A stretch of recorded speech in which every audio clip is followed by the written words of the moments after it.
a new flip phone, so I figured I would give it a try and give you guys a tutorial on how to use a Hotsling at the same time.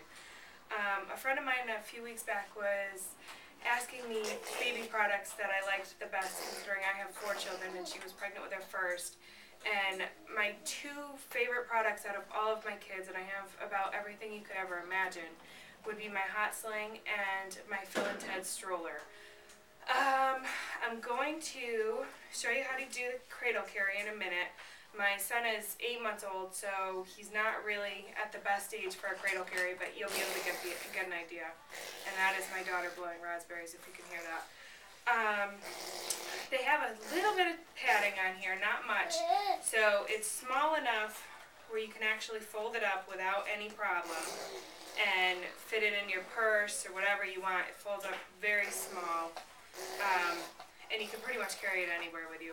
I've tried, I can't even tell you how many carriers. I've done the peanut shell, the Hotslings, various different types of ring slings, water ring slings, the Moe wrap, Mai Tais, and my personal favorite is the Hotsling.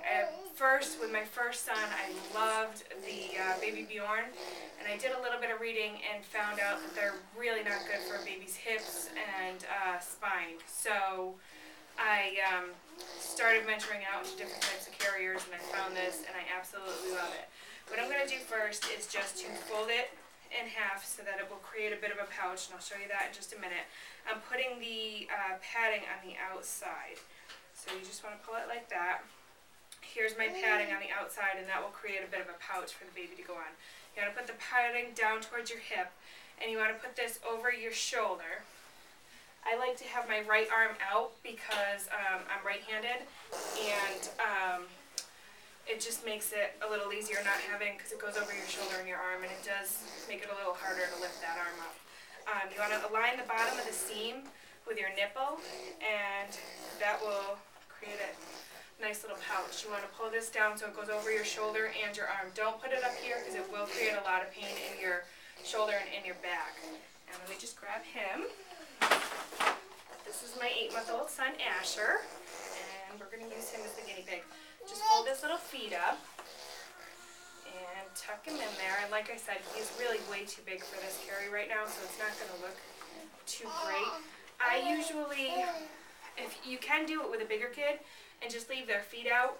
With a baby, their feet would be folded together and you would stick them right in there. With a bigger kid, I can still hold him if he's sleeping in this type of a carry and he's down in there. Because he's old enough to pick his head up, he's not really going to stay in there very well.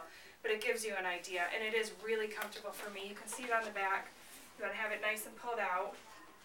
And over my shoulder, it does need to come down a little bit, or else you're not going to be super comfortable. Like I said, he can pull himself out right out. When they're younger, they can't do that, and they're a little more secure. Some people take the baby out, just pull them out. I tend to do this. I hold him with my arm, and then just reach up and grab, pull him over like that, and then I have him in the cradle position in my arm the whole time, and I can get him out no problem. Hopefully this was helpful to somebody. If you have any questions on anything, please email me, and I'll be happy to answer any questions or to redo the video. I'll post a link to my blog, and I'll put some pictures up of my kids when they were littler in the carrier so that you can kind of get an idea of the fact that they're really down in there really well. And that is I'm the crazy lady with all the babies.blogspot.com, I think, but I will have it on the side. Okay? Thanks.